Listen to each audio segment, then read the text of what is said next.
Major funding for KPBS Evening Edition has been made possible in part by Bill Howe Family of Companies, providing San Diego with plumbing, heating, and air restoration, flood and remodeling services for over 40 years. Call 1-800-BILL-HOWE or visit billhowe.com. And by the Conrad Trebas Foundation, Darlene Marco Shiley, and by the following.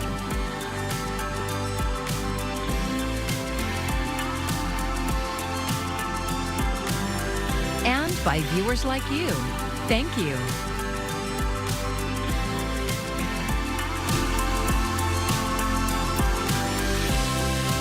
Santa Ana winds are forecast to return tomorrow, increasing fire risk here in San Diego County. This as firefighters battle to contain wildfires on both coasts.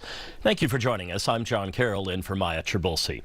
There are worries that strong winds could fan an already destructive fire in Ventura County. At the same time, crews in New York and New Jersey are fighting a deadly fire fueled by historic drought. Michael Yoshida has the latest. Coast to coast, wildfires are leaving a destructive and deadly path. Thousands of acres near the New York and New Jersey border have been burned by the Jennings Creek Fire, which also led to the death of an 18-year-old New York State Forest Ranger volunteer. Here's a young man that's out there doing some really hard work. So I would definitely say, New Jersey sends its condolences to his family. Historic drought, dry air, and high winds fueling the flames. You pick up leaves, they crunch in your hand like powder. It's going to be dangerous. The New Jersey Forest Fire Service saying it has responded to 537 wildfires as of Sunday, nearly 500 more than in the same period last year.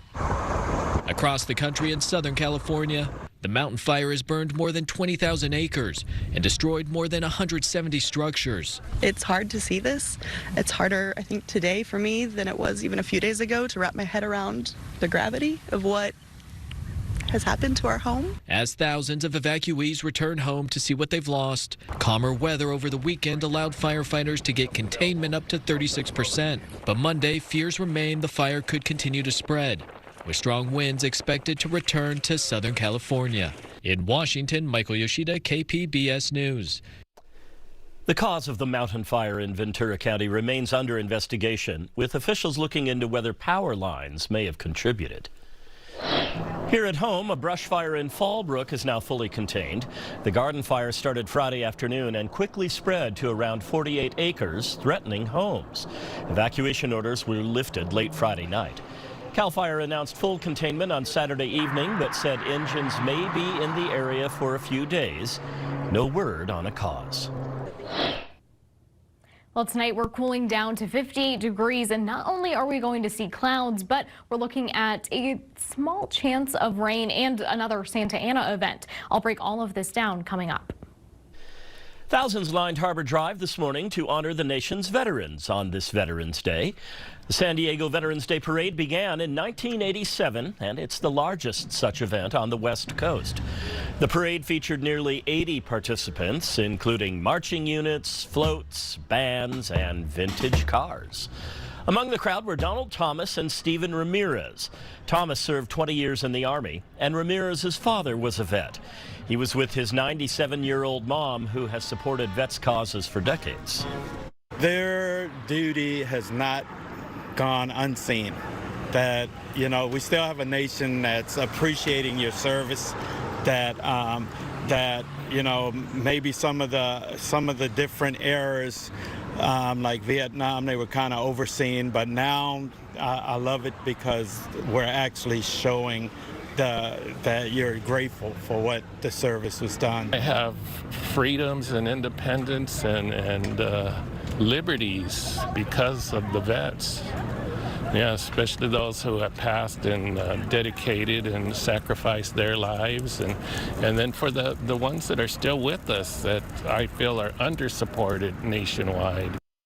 San Diego County is home to one of the largest vet populations in the country, with more than 200,000 former and retired military members living and working in the county. In North County, hundreds of people came together in Escondido to celebrate Veterans Day. KPBS reporter Jacob Ayers shows us how the community paid tribute. Patriotism, honor, and fun were front and center this morning in Escondido at the 5th Annual Vet Fest Parade. Well, it's a big honor to be invited to lead the parade, so we were able to get quite a few of our riders out today. Desert Storm veteran Rafael Del Vecchio and a dozen or so of his fellow veteran bikers from the Escondido American Legion kicked off the event. We actually have a lot of veterans that live up here in this area, in this part of the county, not just down in the San Diego area, so I think Escondido brings together a lot of the veterans from this area, also like from Fallbrook, Oceanside. There were classic cars, horses, military and emergency vehicles, with the main focus being on active duty service members and veterans themselves, like Jim Botts, who served in Vietnam. It's great talking to other veterans that had totally different experiences. You know, I was more in the jungle, and a lot of the later guys are in the sand, so it's just a whole different story. After the parade, the event transitioned to a focus on sacrifice and faith during a military ceremony at the Wall of Courage in Grape Day Park. Gina Burke was one of the veterans who was honored. And you know, when I came back from Vietnam, I always kept everything to myself. I didn't want anybody to know that I'd been over there, because the climate was not very good. She was a first lieutenant registered nurse on the front lines of the U.S. Army during the Vietnam War. She said fighting for our freedoms has helped her persevere. That war was very difficult, very difficult. You know, there were a lot of snipers and that kind of stuff. I took care of a lot of soldiers, and this was my first real duty assignment. Now she's found comfort in the community to share her story. I suffered when I was there. Suffered a lot, and when I came home, suffered more because they didn't accept us. It was terrible. So being around other veterans that have experienced what I had, it made me feel better. Burke's late husband was also a veteran, and he's memorialized on the Wall of Courage, where she received her recognition today. Gina Burke, U.S. Army veteran, please stand. Escondido Vet Fest continued into the afternoon with a party at the local American Legion. Service members of all eras, from World War II through those still in active duty, were in attendance. Jacob Ayer, KPBS News. The San Diego LGBT Community Center is hosting a special ceremony for veterans. What their military service means to them, that's coming up in just a few minutes. A recent KPBS investigation revealed how a local credit union charged young Marines millions of dollars in overdraft fees and relied on the penalties as a key source of revenue. KPBS's Scott Rodd reports state lawmakers took notice and passed a new law to protect credit union customers. Credit unions chartered in California collected more than $250 million in overdraft fees last year. Now, state lawmakers are putting up guardrails. Starting in January, California-based credit unions must notify customers every time they receive an overdraft fee. In 2026, those fees will be limited to $14 or less. Many credit unions currently charge upwards of $25. Susan Weinstock is CEO of the Consumer Federation of America. She says these protections are essential. Overdraft hits consumers so hard, and particularly the same people over and over again have this problem with overdraft. The fees can leave customers hundreds of dollars in the hole. Too often, overdraft fees push consumers out of the banking system. We want people to stay in the banking system. We know ultimately that's better for financial empowerment and financial inclusion. Bill 1075 by Senator Bradford and others naturally into credit unions. The state legislature referenced KPBS's reporting when deliberating the new law. One KPBS investigation found Oceanside-based Front Wave Credit Union enrolls Marine recruits during boot camp and reaps millions in overdraft fees every year. Front Wave says its overdraft program is a benefit to its members who run out of money at the end of the month. Members of Congress launched an investigation into Front Wave following KPBS's reporting and urged the credit union to change its fee policies. Scott Rodd, KPBS News. More people are visiting San Diego because of the weather, attractions, and the culinary scene. KPBS reporter Alexander Nguyen says that means big bucks for the local economy to the tune of $22 billion. Close by, there's a beach. I want to get out of the bad weather. 3 good reasons enough for me. Sam Troyster is visiting from Phoenix, Arizona for the weekend. He says the beaches were the main reason why he's here. It was really the beach. We have some friends who are from San Diego, so, we figured we could use them as like a nice little local guide. It's beautiful here and we love it. With sun, sand, and surf, plus local attractions like the San Diego Zoo, SeaWorld, and Legoland, and the local food scene. Probably the best, I'd say, in all of the U.S. that I've been to. It stands to reason that San Diego is one of the top tourist attractions in the country. San Diego is number 2 in terms of favorite cities in the United States. Carrie Capich is the Chief Operating Officer at the San Diego Tourism Authority. She says last fiscal year ending in June, 32 million people visited San Diego. That's 2 million more than the previous year. But that's still down from 35 million pre-pandemic. That's not necessarily a bad thing. What we see is perhaps fewer visitors coming in, but they are staying longer in San Diego. Longer stays mean more money is being spent here. Tourists spent $14.6 billion last year, a nearly 3% increase from the previous year. And once you put that through the total economy of San Diego, it's $22 billion of total economic impact. Those are the highest numbers that we have ever seen. While San Diego tourism has bounced back from pre-pandemic levels, one soft spot is international travels. European markets, Canada and Mexico have performed quite well, but the Asian market is still slower to recover. Part of that has to do with available flights coming to San Diego and visa wait times.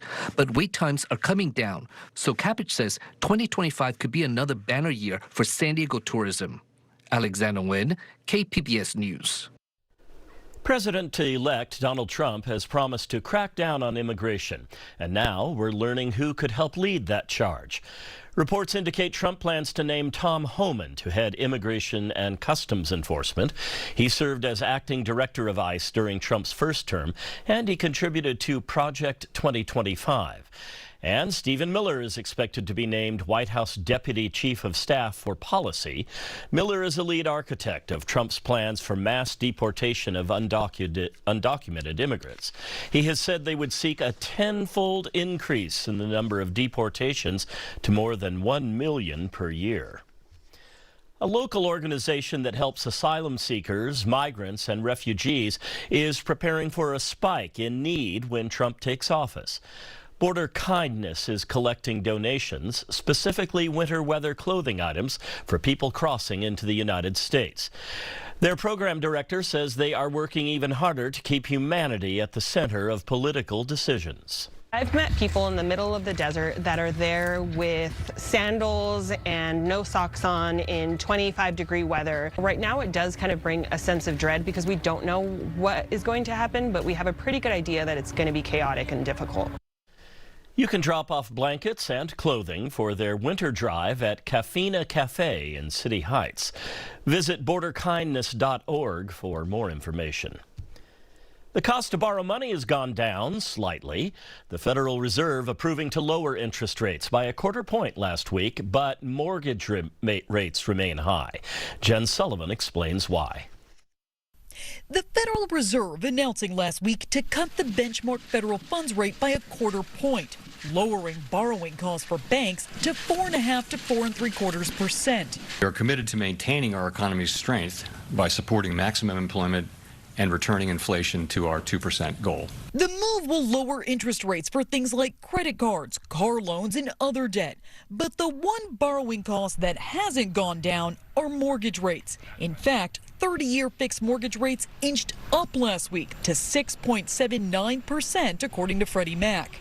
Mortgage rate hit 20-year high. So with higher rates, why are prices staying high? Lawrence Yoon, the chief economist with the National Association of Realtors, says there's a lack of inventory. Fewer homes on the market means higher prices and more competition. Home prices hitting new record highs with each passing month, and this is simply due to the fact that we have a housing shortage. High costs are also hurting the housing market. The median home sale price last month was $418,700. That's more than 3% higher than last year, according to the NAR. It's frustrating to see that, but it's not surprising. It's especially frustrating for people trying to buy their first home only 24% of housing sales last month were first-time home buyers. But Yoon predicts some good news for buyers. I think the new normal for mortgage rate could be something closer to 6%. For Consumer Watch, I'm Jen Sullivan. For many military service members, Veterans Day can bring up a lot of emotions, good and bad. Mandy Gaither explains why and has ways we can all support vets on this day and into the future. It's a day to honor veterans' service, sacrifice, and contributions to this country. But for some, it can be bittersweet. It becomes very, very personal for a lot of people, especially when they've lost friends and loved ones. Dr. Charles Weber is a retired Army Lieutenant Colonel, psychiatrist, and founder of Family Care Center, which provides mental health support to veterans and their families. He says those who have been deployed to combat zones can have an especially hard time being forced to face certain feelings. I think a lot of it is a struggle for each one of the individual veterans that kind of get to marinate in some of their past and some of their past loss. Weber says it's okay to thank a veteran you don't know well, but he says if a loved one has served, to get personal with your gratitude, give them your time, guide them to helpful resources, and help them stay connected to others. If you know of a vet and they're isolating and they're staying away or they're kind of holding up, is to really do more than thank you for your service, is to kind of reach out, checking up on them, inviting them to that barbecue, inviting them to that time to kind of reconnect with that which we've sacrificed for. For Health Minute, I'm Mandy Gaither. Commemorations are happening all over the country on this Veterans Day, including at the San Diego LGBT Center. KPBS Military and Veterans Affairs reporter Andrew Dyer has more.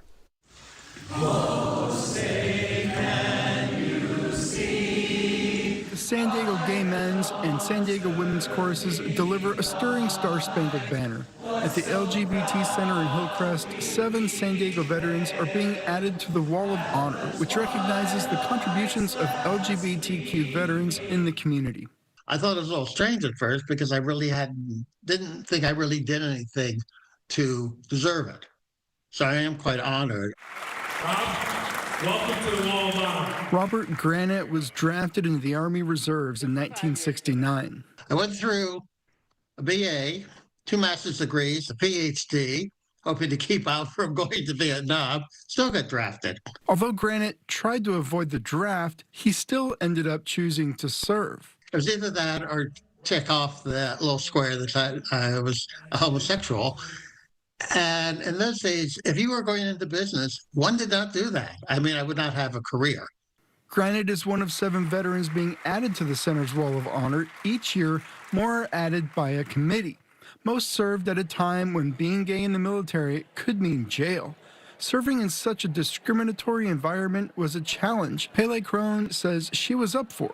When she joined the Army in 1978, she was one of the first women in an integrated platoon at boot camp, and she refused to stay in the closet. I'm just me, and I don't care who likes me or, even if it means prison, even if it means my life, I'm not backing down from that.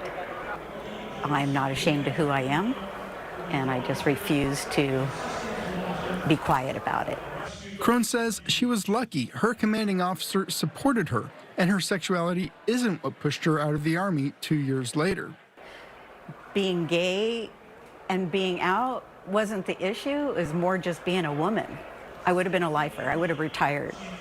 But because of all the harassment, and it was really horrific. We spoke to several LGBTQ veterans, and it's not unusual to hear of people serving just one tour, if even that. For decades, LGBTQ people were barred from military service. Don't Ask, Don't Tell took effect in 1994 and allowed them to serve, but only by staying closeted. In 2011, the ban was finally lifted. Randy Hedgecock is a Marine veteran who says joining the service was one of the best days of her life. But after a year and a half, she was discharged due to what the Marines said was sexual perversion.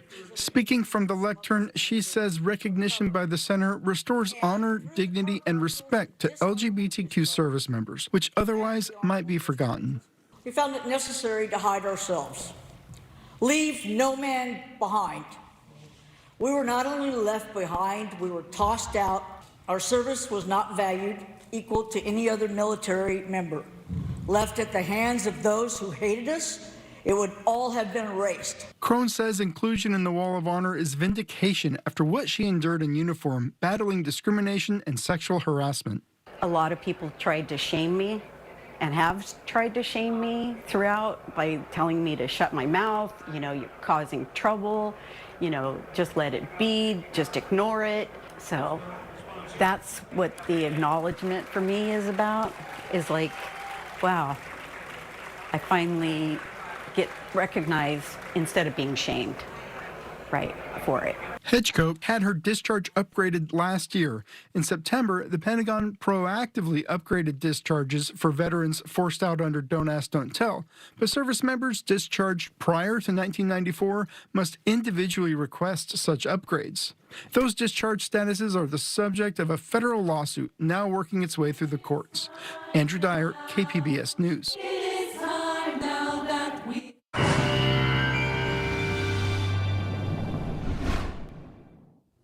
Well, we're looking at another Santa Ana event, meaning gusty winds and increased fire danger and a chance of showers overnight. Temperature-wise, starting off a little warmer this week and then cooling down later into the week. So let's go ahead and start with what to expect as we head into the evening. Overnight, we're seeing temperatures ranging from 49 in Oceanside to 58 in San Diego and 48 over in Borrego Springs. Now, you see the rain icons here. I mentioned we're looking at a chance for some rain, mainly overnight. But let's go ahead and take a look at this on future radar. So there's a storm in the northwest that is actually bringing rain and even snow at higher elevations south, as far south as the Fresno area.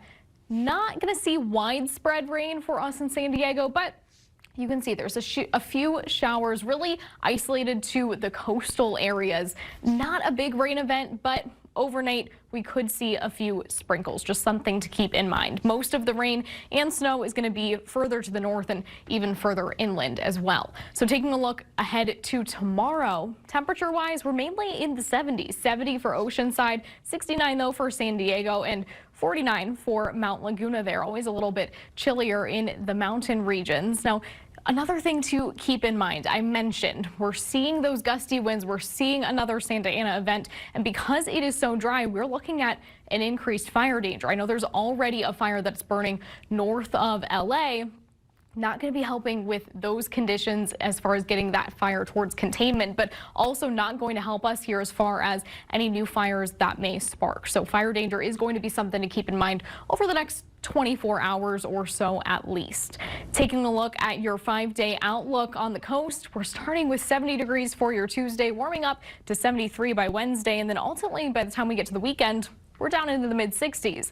Taking a look further inland, we're warming up to 80 by the time we get to Wednesday, then cooling down to the low to mid-60s by the time we get to the weekend. In the mountains, we're starting out 49 for your Tuesday, warming up to the mid to upper 50s for midweek, and then back down to the low 40s by the time we get to the weekend. In the desert, we're starting with 75 degrees for your Tuesday, ultimately ending up with temperatures in the mid-60s by the time we get to your Saturday here. For KPBS News, I'm AccuWeather's Anna Azalian. A new production of Charles Busch's 2003 dark comedy Die, Mommy Die opened over the weekend. KPBS arts reporter Beth Accomando says you have 3 more chances to enjoy this campy classic. Psycho biddies, hagsploitation, grand dame guignol, not exactly politically correct terms, but they did describe a subgenre of horror in the 60s and 70s where aging stars like Bette Davis chewed scenery with ravenous gusto. Now sit down! It was precisely these films that playwright Charles Busch drew on for his campy melodrama, Die, Mommy, Die. Joey Kirkpatrick plays aging star Angela Arden in a new production of Die, Mommy, Die from Michael Miserani. A lot of these like psycho biddies and these old kind of B-horror films are very special to the queer community, partially because it had strong female leads that were kind of stepping outside of the box of what society expects of women, being really strong characters who know what they want, and even if it's murder. Murder, deceit, betrayal, ambition, twins, plot twists. Die Mommy Die has it all. And Kirkpatrick gives it his all.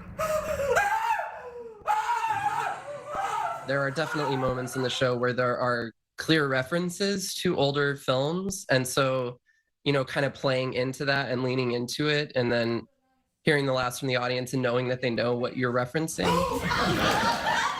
It may be ridiculous fun, but at its core, it's also about rebellion and challenging stereotypes. Drag in general is kind of a form of protest, especially with gender as a performance. We're kind of expected to be put into a box of male or female, even though gender is just this entire spectrum. And so it was definitely somewhat of a form of protest and a way to just show the different ways that the queer community can express themselves and portray a character that really does have stakes and emotions, but can also have fun and be crazy. This guest production of Die Mommy Die at Diversionary's Black Box Theater has one final weekend of over-the-top performances. Beth Accomando, KPBS News. That's a great show. Get your day started with KPBS's San Diego News Now podcast. Local headlines and feature reports updated every Monday through Friday. Subscribe wherever you listen to podcasts. You can find tonight's stories on our website, and that is kpbs.org. Thank you so much for joining us. I'm John Carroll. Have a great evening. Major funding for KPBS Evening Edition has been made possible in part by Bill Howe Family of Companies, providing San Diego with plumbing, heating, and air restoration, flood and remodeling services for over 40 years. Call 1-800-BILL-HOWE or visit billhowe.com. And by the Conrad Prebys Foundation, Darlene Marco Shiley, and by the following.